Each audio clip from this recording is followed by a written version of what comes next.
দাদু ভাই, দিদি ভাই, আজকে রান্না করব সিম আলুর ভাজা। সিম আলুগুলো কেটে নিলাম।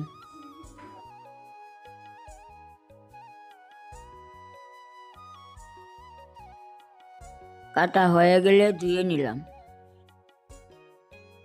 কড়াইয়ে তেল দিয়ে সবজিগুলো দিয়ে দিলাম। নুন হলুদ দিয়ে নাড়াচাড়া করে মশলাটা বেটে নিলাম। মশলাতে দিয়েছি জিরা আর ধনিয়া, দুটো কাঁচা লঙ্কাও ফাটিয়ে দিলাম। সিদ্ধ হয়ে গেলে নামিয়ে নিলাম। কড়াইয়ে তেল দিয়ে পাঁচফোড়ন দিয়ে মশলাটা দিয়ে দিলাম। সিম আলুগুলা দিয়ে নাড়াচাড়া করে নামিয়ে নিলাম। ভাজাটা কেমন হয়েছে কমেন্টে বলবে।